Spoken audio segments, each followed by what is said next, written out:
Yo guys, what is up? My name is Grizzly, welcome back to another Leo Legends video. Today I have a coaching video for you guys, and this will be a coaching video for Twitch Jungle, and this was played in Silver 3. And a viewer sent this replay to me and wanted me to go over what he did wrong in the game and what he could improve upon. And if you guys want a similar kind of video done for your gameplay, all you have to do is basically send the replay to my email address, which you can find on my YouTube page, and if you can't find it there for some reason, you can just ask me in the comments and I'll give it to you. But anyways, let's get right into this replay. So, for this elo, I myself would personally not recommend playing a champion such as Twitch. He's not the worst champion to play in lower elos, but he's not the best either to learn the fundamentals of jungling, because the champion is very mechanically intensive. But the thing that makes him kind of work in lower elos is that his early game ganks are still super good, so you can get away with playing cheesy, and you can basically play a really aggressive playstyle and not have to rely on those late game mechanics which Twitch most of the time is known for. So starting red is standard stuff, good leash. I would highly recommend doing this level 2 cheese as Twitch. Level 2 ganks are very prevalent in the meta currently with Xin Zhao and Graves, and Twitch does this really well as well, and this Annie does not seem to be respecting this, which I would expect from this elo. People don't usually pay attention to picks that much. This was actually a free kill, I'm pretty sure. If you flashed for another auto attack, I'm gonna check the health values, because she regen with that pot there at the end. It's also up to Diana to ignite this. If you guys were both on the same page, Diana would ignite this Annie here, and this would have been a kill for sure. You path well with the autos here. You kind of missed the timing on that one by a little bit, but it was still fine. The expunge here, was it? Yeah, it was 4 stacked, so if you got another auto attack there and made the expunge afterwards, you would have gotten a 5 stack expunge, and that would have actually killed Annie. Now you only had 4 stacks on her, and expunge obviously stacks up to 5 times, and it deals more damage per stack.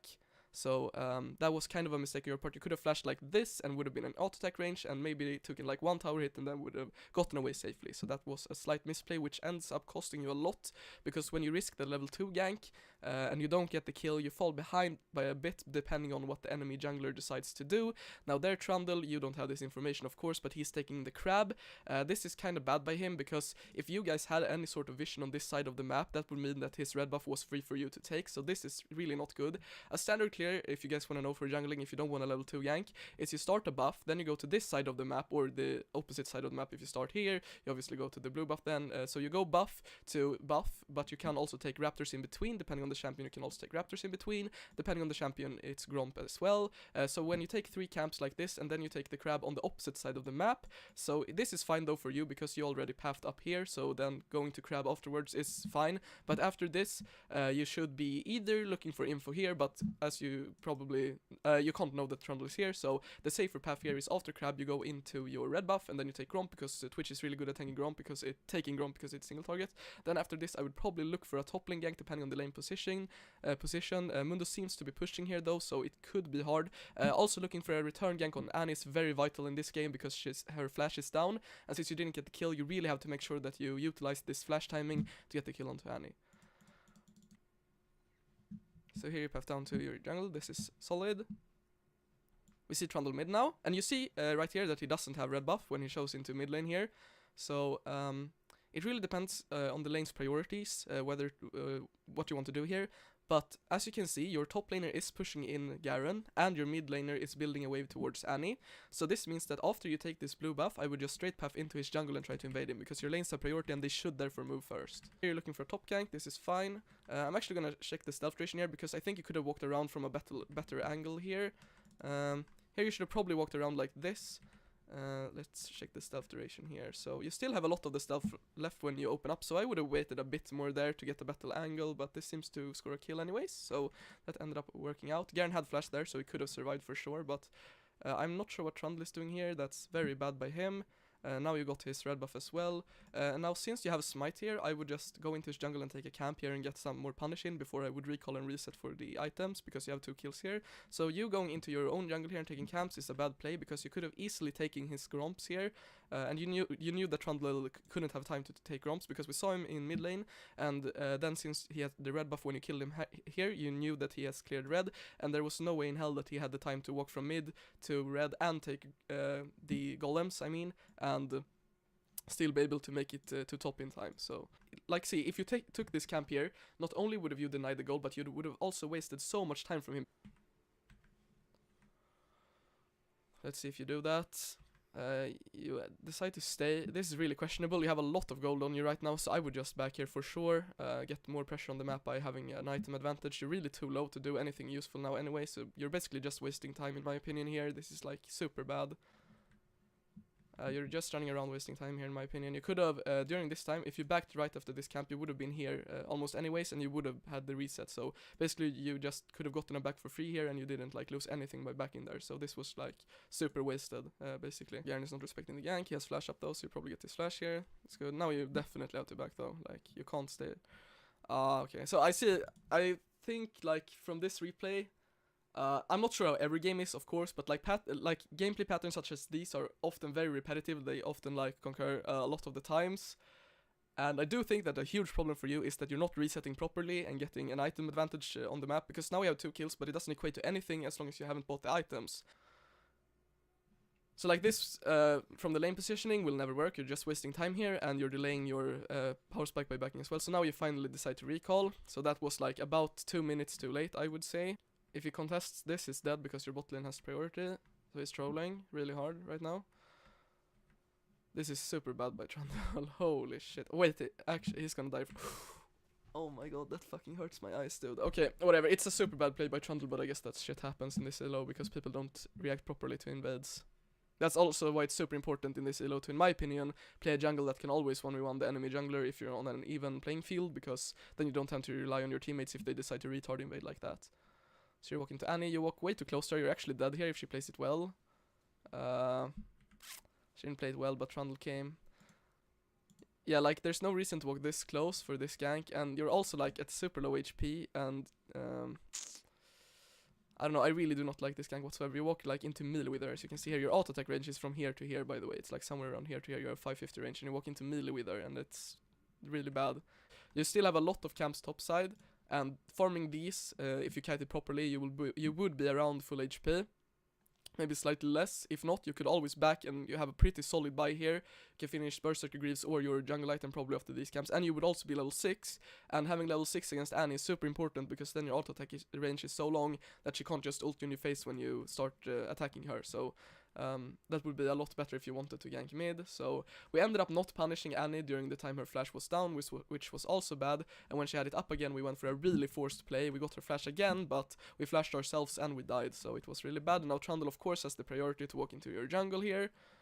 I think the top lane is really hard to kill now, and Mundo seems to be doing fine in this lane. I would just leave this top side alone for the most part. I would, however, try to wait for Trundle to show somewhere on the map. Maybe you can put a ward down on one of his camps, or see when he shows in another lane, and then I would try to punish the flashless Annie with your ult range so that she can't one-shot you. Bot lane is also really good, and you haven't really paid attention to bot lane this game, but you have a really solid gank assistance with Zyra and Kai'Sa, and Draven and Lux both are no escape champions, so that could also be a very valid alternative. So instead you go mid straight away, you walk way too close to her again, so you're probably gonna die here. And he played it really bad. Again, you should have been dead there. And like, things like this might seem small, but they really add up over time. Like, as soon as this gank is over, like here, like this is over now, so you kite away from the T-burst, that's good, right? Now, recall, press B here, because you don't want to waste any time, and this really adds up over time and gives you more pressure on the map. So you end up wasting 5 seconds, 6 seconds, yeah, about 6-7 seconds there, and that's like, it seems small, but it really adds up over time, and you really have to, like, those like easy to fix things you really have to fix immediately if you wanna like see improvement. It kinda ints. I don't know, this Trundle is playing super aggressively. He obviously plays not calculated whatsoever. Now I don't think you can 1v1 this Draven if he's good. He has heal as well. He missed to pick up his axe, but you're still fucked here. Yeah, that's not even close. That's just things that you really have to play a lot of games to understand which fights you have and which fights you don't have. So now you just have to basically clear your camps. The lanes, obviously in this elo, the lanes won't punish that hard, so you have a lot of time in this elo to just safely farm. Get behind here. Now I would just help my bot lane shove here. No, don't walk out, please. You really, when you get kills like this, you really have to pressure the towers. Like, it's how you win games. You have to open the map. Because if you take this tower, then you can swap your bot lane to top lane. You can take the tier 1 top lane tower. Then you can take Herald, put Herald mid lane, open the mid lane tower, and you've basically won the game. That's basically how you win League of Legends. So, okay, so from your perspective here, right? Mundo is here. He does not have teleport. Diana is here. She plays Ignite, does not have teleport. Kai'Sa is dead. Zyra is 1 HP. So you, staying here and holding this wave, if you get the wave unpunished, that's good, you know, you got the farm. But if these players were even semi-decent, they could 100% dive you here. Like, you're so fucking dead on. Draven can almost solo dive you here, and they have a fucking Lux as well. So you should never be able to get this farm. Draven should just start auto-attacking you right now and kill you. There's no way you can trade kill here. If it was good. And Lux should have seen this as well sooner, and they would have just killed you here. So here you would have been dead as well if they were even decent at the game. Now they have to dive you if you stay. What? Okay, now they have to, yeah, now they're gonna dive you. Yeah, they could have done that like 30 seconds ago. I don't know what the fuck they're doing. So this play looks fine, right? But then again, like, I'm gonna be very nitpicky with this, because I want you to be making the correct decisions, and not just like prey on the enemies being bad. So here when you walk to lane, there are 3 enemies, and it's you and Zyra. It's you and the support. And you're kind of strong, but like, against these champions, you should be able to do nothing here. Kai'Sa is bot lane, Mundo is top lane, Diana is fucking jerking around here. There's no way you can hold this tower against competent players. So I would just straight path into my camps and start clearing my jungle, because there's no fucking way you can defend this tower if the enemies are decent. So when you open up here, you see this? You see when you open up like that? And Trundle is here as well, you don't know that obviously, but he's hovering in a good position. If this Annie player was like,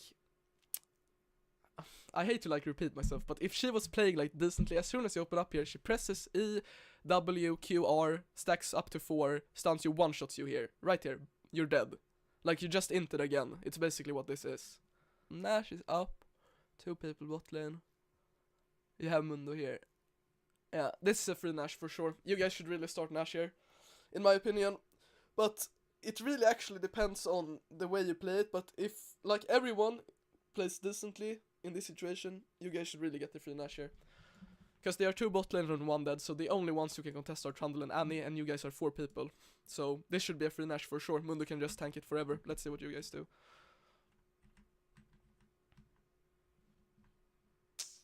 Yeah, you're not starting it.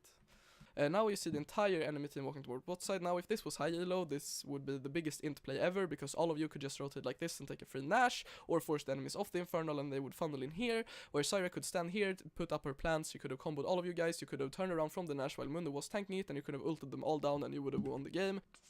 But overall, you never want to be in this position where it's really up to the team to decide what you want to do, and if you want to avoid this, you either have to have a better, more solid early game, or you have to spam ping the map and make good calls. Lux ends up not going, but you should really walk up top now, if you saw that she was walking down. What? This was a free kill on Trundle, and you could have saved Diana if you walked in time, but I'm not sure if you didn't see it or didn't pay attention. But that was also a missed opportunity. Here you can probably 1v1 Trundle, I would say, if you played properly. You have Challenging Smite and Ultimate, but not when he has healed up, so... Mundo was on his way as well, so that was free. Why are you standing here, bro? You should really walk up and auto him and slow him so Mundo can catch up. I don't know, you're just not reacting properly to plays happening at all right now. Not there. This is too bad. You should stand here. So, like, Garen should never be able to walk into you like this. You know, Garen should never, in a million years when you have ultimate up, be able to catch you unless he flashes on you. And you also have flash, so... from what I've gathered thus far, like, as I thought before, like, Twitch is just way too hard of a champion to play in this elo.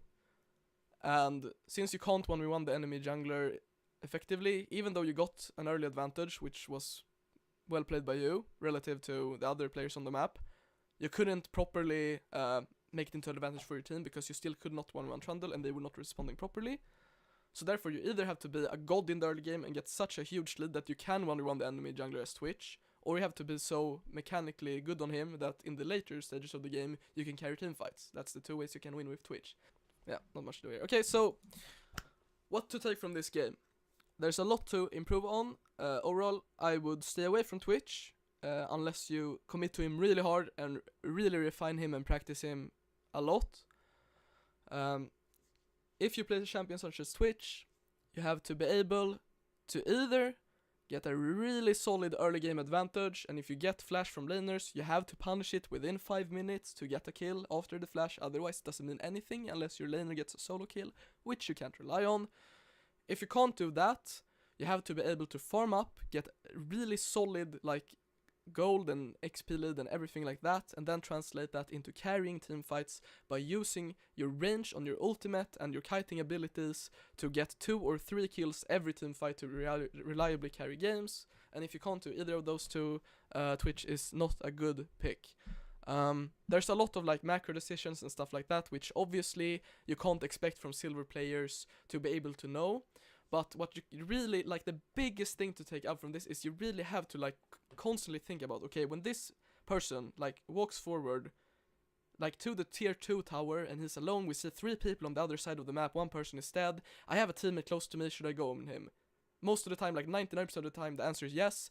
And it seems like more often than not you don't take that opportunity, and that's like a super huge thing that I see being repeated over and over again in your gameplay. So that's like a main thing to fix. You have to be aware of your teammate's position, the enemy's position on the map, and be able to judge if it's a good fight to take or not. And if it is, you spam ping the enemy and you go in for it and make your teammates commit to it. And you also don't seem to pay attention when your teammates go for plays and ping the enemy. Then you seem to hover back and be scared, but that's when you really have to commit to the play. Unless you notice a pattern when your teammates are just running it down and inting and the fights are not going well, then of course you have to resort to either farming and trying to play around on opposite side of the map, maybe split pushing, taking down towers, getting a gold advantage for your team. But this game, your Mundo was an absolute beast. He was carrying topside so hard, and you didn't even like do anything for his lane pretty much. So you could have played around Mundo a lot more this game, and you probably would have won it. So I don't have much more to say than that. Obviously this seems harsh, but obviously I'm gonna like tell you everything that I saw wrong in the gameplay. Obviously I noticed some good stuff that you did as well. I think overall you did quite a decent job farming whilst being in lanes, but you weren't in the right lanes at the right time and you weren't playing it properly, but that's stuff that you can work on, of course. But other than that, I hope you guys found this enjoyable, and I hope that you learned something from this coaching session. But other than that, thanks a lot for watching, and I will see you guys in the next one. Peace.